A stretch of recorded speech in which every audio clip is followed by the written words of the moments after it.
क्या आपके मन में यह सवाल आया कि इसरो 14 दिन चांद पर रहने के लिए पिछले 15 सालों से मेहनत क्यों कर रहा है? क्या आपके मन में यह ख्याल आया कि इसरो और भारत को चंद्रयान 3 मिशन से क्या हासिल होगा? क्या आपको यह सवाल मन में सूझा कि भारत में लोग इतने ज्यादा गौरवान्वित क्यों महसूस कर रहे हैं? आपको सोचना चाहिए यह सवाल कि चंद्रयान मिशन की शुरुआत कैसे हुई और क्यों भारत समेत दुनिया में इसकी तारीफें हो रही हैं। आपको यह जानना चाहिए कि पिछली बार जो लैंडर विक्रम था वो क्रैश क्यों हुआ था और इस बार क्यों हम उम्मीद कर रहे हैं कि सब कुछ सफलतापूर्वक हो जाएगा। आपके मन में यह सवाल आना चाहिए कि चांद पर लैंडिंग इतनी ज्यादा खतरनाक क्यों होती है, क्या असर है वहां पर, क्या चीजें अलग हैं। यह सवाल आपके मन में आना चाहिए। चंद्रयान 3 इतना क्यों जरूरी है यह जानना बहुत जरूरी है। लेकिन लॉन्चिंग कैसे हुई, चंद्रयान 3 जो है उस पर खर्च कितना किया गया, इस खर्च से हमें क्या मिलेगा, सॉफ्ट लैंडिंग क्या होती है, चंद्रयान 3 की सफलता के बाद भारत समेत दुनिया में क्या बदलेगा, और तो और चंद्रयान 3 पर निगरानी कैसे होगी इसके जरिए। ये कुछ बेसिक सवाल हैं जो लोगों को जानने चाहिए, समझने चाहिए। इसलिए हमें लगा कि इस खबर को बताने के साथ साथ जो आपके मन में सवाल आ रहे हैं इन सवालों का उत्तर दें ताकि आप आसानी समझ सकें। इन सवालों का जवाब आपको दें उससे पहले आपको बता दें कि इंडियन स्पेस रिसर्च ऑर्गेनाइजेशन यानी कि इसरो की तरफ से शुक्रवार दोपहर 2:35 पर चंद्रयान 3 को लॉन्च किया गया। आंध्र प्रदेश के श्रीहरिकोटा के सतीश धवन स्पेस सेंटर से इसे एक रॉकेट के जरिए चंद्रयान को स्पेस से भेजा गया। अच्छी बात यह थी कि 16 मिनट के अंदर यह पृथ्वी की कक्षा में सफलतापूर्वक पहुंचा और इसके बाद जानकारी निकल कर आई कि 23 अगस्त को शाम 5:47 पर यह चांद पर पहुंच जाएगा। लेकिन इस खबर को जानने के पहले आपको याद करना होगा 2019 के सितंबर महीने की 7 तारीख को। यह तारीख बहुत इंपॉर्टेंट है क्योंकि रात को 1:40 थे। भारत में रात चल रही थी, अंधेरा था। भारत का लैंडर विक्रम जो है वो चंद्रमा की सतह पर लैंडिंग कर चुका था। 1 घंटे सब कुछ प्लान के मुताबिक चला। प्रधानमंत्री नजर बनाए हुए थे, टीवी अखबारों में खबर चल रही थी। बेंगलुरु के इसरो में कंट्रोल रूम में तालियों की गड़गड़ाहट सुनाई पड़ रही थी। हम सब गौरवान्वित थे, प्रधानमंत्री उत्सुक थे।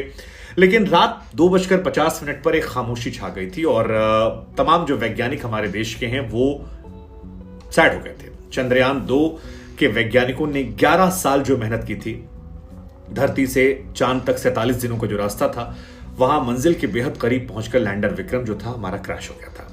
तब जो इसरो के चीफ थे के सिवन साहब, उनकी आंखों में आंसू थे।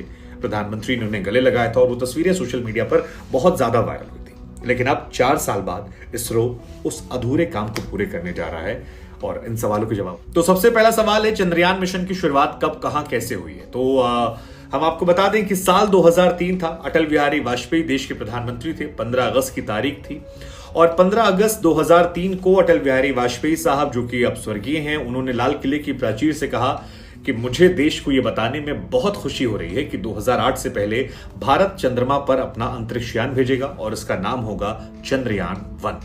ये शुरुआत थी उस दौर में। इसके बाद साल 2008, जैसा कि अटल बिहारी वाजपेयी साहब ने कहा था, 22 अक्टूबर साल 2008 को सतीश धवन स्पेस सेंटर से चंद्रयान 1 की लॉन्चिंग हो जाती है। 8 नवंबर 2008 को ये जो स्पेसक्राफ्ट होता है ये चांद के ऑर्बिट में पहुंच जाता है और ये भारत के लिए एक बहुत गौरवपूर्ण क्षण था। इसका उद्देश्य था कि स्पेस टेक्नोलॉजी में प्रदर्शन के साथ चांद की जो भौगोलिक स्थिति है, वहां जो खनिज है उनका पता लगाया जाए। 14 नवंबर को स्पेसक्राफ्ट ने चंद्रमा की सतह पर एक मून इंपैक्ट प्रूफ की जानबूझकर क्रैश लैंडिंग करवाई और इसके साथ डेटा की मदद से वहां पर पानी होने का पता लगा। इसकी घोषणा 2009 में स्पेस एजेंसी नासा ने की थी। करीब 1 साल तक चंद्रमा के ऑर्बिट में चंद्रयान 1 ने 3400 चक्कर लगाए, वहां से डेटा भेजा। हालांकि 29 अगस्त 2009 को उससे हमेशा के जो संपर्क हमारा था वो टूट गया और चंद्रयान 1 यहां पर क्लोज हो गया। अब शुरुआत होने वाली थी चंद्रयान 2 की, जो और ज्यादा स्पेशल। अब चंद्रयान 1 काफी सक्सेसफुल रहा तो भारतीय वैज्ञानिकों को लगा कि यार चंद्रयान 2 में कुछ और बड़ा कदम उठाते हैं, सपने थोड़े और बड़े देखते हैं। और इसलिए इसरो की तरफ से तय किया गया कि चंद्रमा पर इस बार हम सॉफ्ट लैंडिंग करेंगे और रोवर की मदद से चांद पर जो एलिमेंट्स मौजूद हैं उनकी जानकारियां जुटाएंगे। पहले चंद्रयान 2 जो मिशन था वो साल 2013 में लॉन्च होना था। अंतरराष्ट्रीय कुछ एजेंसियां हैं अंतरिक्ष की, उनके साथ मिलकर, रूस की एजेंसी है उसके साथ मिलकर ये लॉन्च होना था। बाद में रूस इस एग्रीमेंट से बाहर हो गया तो फिर इसरो ने तय किया कि इसको किसी और के भरोसे क्यों, इसे हम अकेले ही करते हैं। अब चंद्रयान 2 जो मिशन था उसमें 3 चीजें प्रमुख तौर पर थी जो चंद्रयान 1 से अलग थी। पहली चीज क्या थी? ऑर्बिटर।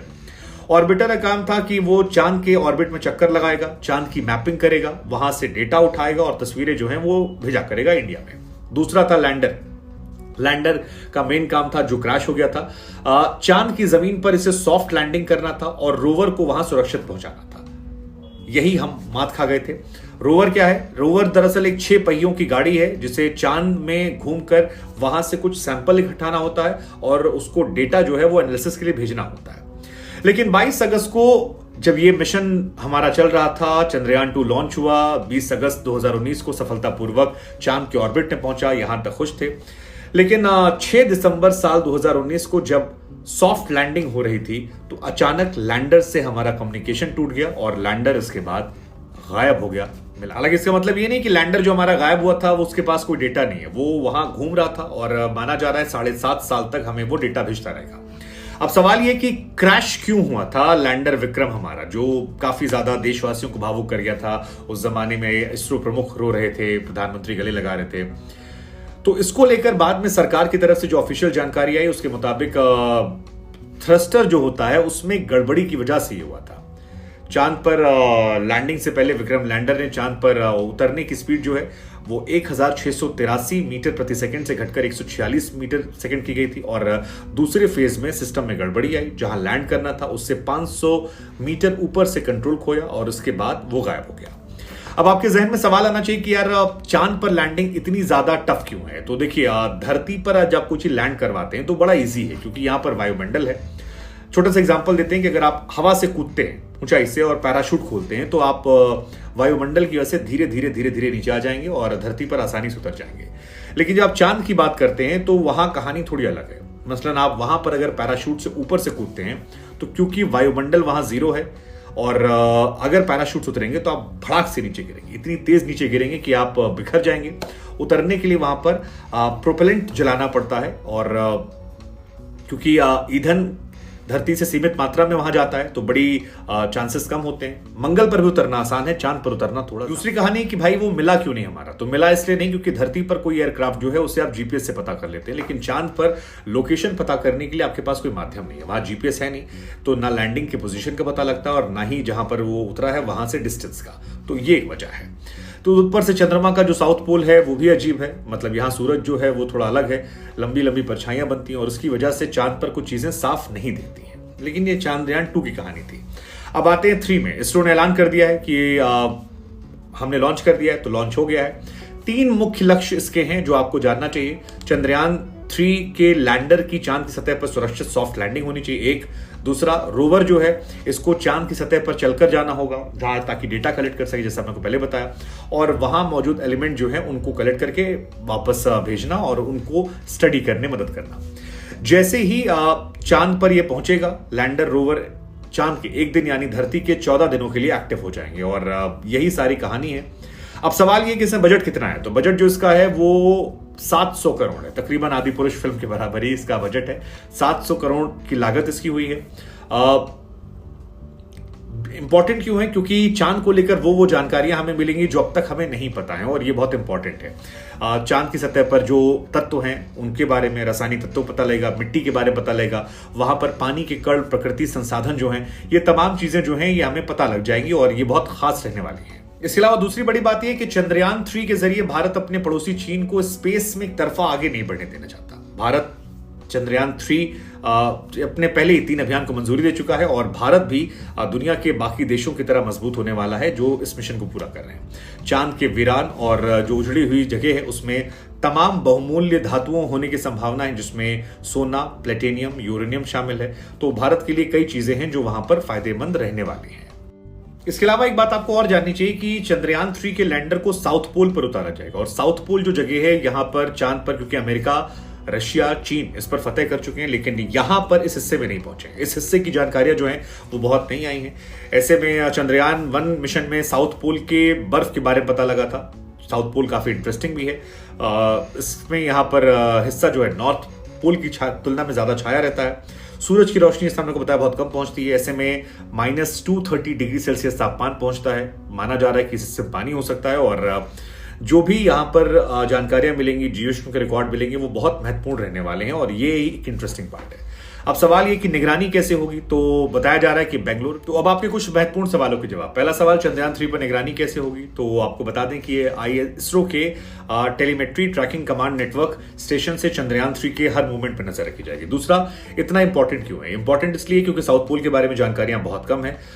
धरती के एकमात्र प्राकृतिक उपग्रह चांद जो है उसके बारे में जानकारियां और बढ़ेंगी, और न केवल चांद के बारे में बल्कि जो बाकी भी प्लैनेट्स हैं, ग्रह हैं, अंतरिक्ष है, उसके बारे में हम ज्यादा दुनिया के मुकाबले जान पाएंगे। तो ये इंपॉर्टेंट है।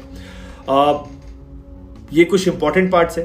अब लैंड कब करेगा, तो 23 या 24 अगस्त को शाम को कहा जा रहा है कि 5:30 बजे के आसपास ये लैंड करेगा। हालांकि ये भी कहा जा रहा है कुछ फैक्टर्स हैं जिसमें बदलाव हो सकता है। सॉफ्ट लैंडिंग होगी। सवाल आएगा कि सॉफ्ट लैंडिंग क्या होती है। तो किसी स्पेसक्राफ्ट के चांद पर लैंड दो तरह से होते हैं। एक होती है सॉफ्ट लैंडिंग, जिसमें स्पेसक्राफ्ट की जो गति है वो कम होती है और धीरे धीरे इसे चांद पर सफलतापूर्वक उतारा जाता है। दूसरी होती है हार्ड लैंडिंग, जहां पर चांद की सतह पर जाता है और टकराता है तेज से, और आमतौर पर यह माना जाता है कि उसी की वजह से लैंडिंग जो है खराब हो जाती है। तो चांद पर जैसा हमने आपको बताया कि वायुमंडल वहां 0 है ऑलमोस्ट, तो जब आप कोई चीज लैंड करते वहां गिराते हैं तो वो सीधे गिर जाती है। तो ये सॉफ्ट लैंडिंग बहुत इंपॉर्टेंट है कि धीरे धीरे धीरे धीरे आप उतारेंगे, और पिछली बार वो सॉफ्ट लैंडिंग नहीं हो पाई थी शायद, इस वजह से मिशन जो है वो फेल हो गया था। 3 मेन के टास्क हैं। चांद की सतह पर सुरक्षित लैंडर को उतारना, वो इंपॉर्टेंट है। रोवर को वहां चलकर दिखाना और फिर वैज्ञानिक परीक्षण करना। लेट्स जस्ट होप कि हो। चंद्रयान 3 जो है उसका बजट है तकरीबन 700 करोड़, कुछ लोग कह रहे हैं, कुछ लोग कह रहे हैं 615 करोड़। चंद्रयान जो सेकंड था उसकी 603 करोड़ रुपए उसके बजट था। हालांकि लॉन्चिंग पर भी 375 करोड़ रुपए खर्च हुए थे। लेकिन अब भारत के लिए एक बड़ा दिन है, क्योंकि रूस, चाइना, अमेरिका के बाद भारत वो चौथा देश है जो ये करने वाला है। और लैंडिंग में जैसे सफलता मिलेगी, हमारा नाम जो है वो अंतर्राष्ट्रीय ख्याति बढ़ जाएगी। एक बहुत बड़ा मौका है, मतलब इतना बड़ा मौका है कि ब्रिटेन जैसे देश के तमाम जो सांसद हैं, तमाम लोग हैं, वो बधाई दे रहे हैं, तो तंज भी कस रहे हैं कि भारत के पैसे बंद कर देने चाहिए। आप समझ रहे हैं कि दुनिया में केवल 3 देश हैं, रशिया, चाइना और अमेरिका, जिन्होंने ऐसा काम किया है। हम चौथे बनने वाले हैं। तो ये भी जो हम बार बार कहते हैं विश्व गुरु या दुनिया की बड़ी ताकत, उभरती अर्थव्यवस्था, उसमें भारत का नाम जो है अंतर्राष्ट्रीय मंच पर काफी बड़ा होने वाला है। और वो तमाम प्रधानमंत्री, राष्ट्रपति अटल बिहारी वाजपेयी साहब से लेकर मनमोहन सिंह साहब और मोदी जी, जिन्होंने इस पे इन्वेस्टमेंट किया और भरोसा रखा, हमारे साइंटिस्टों को मौका दिया, तमाम देश की जो इसरो के साइंटिस्ट हैं, वो तमाम लोग जिससे प्रत्यक्ष अप्रत्यक्ष तौर पर जुड़े हैं, वो सभी बधाई के पात्र हैं, साधुवाद उनका है। लेट्स जस्ट होप कि जब ये वहां पहुंचे और लैंड करे तो सब अच्छा हो। 24 और 23 अगस्त की शाम जो है काफी इंपॉर्टेंट रहने वाली है, तो फिंगर हम क्रॉस करते हैं और भारत के वैज्ञानिकों के लिए एक बार तालियां बजाते हैं। इस वीडियो को जरूर शेयर कीजिएगा।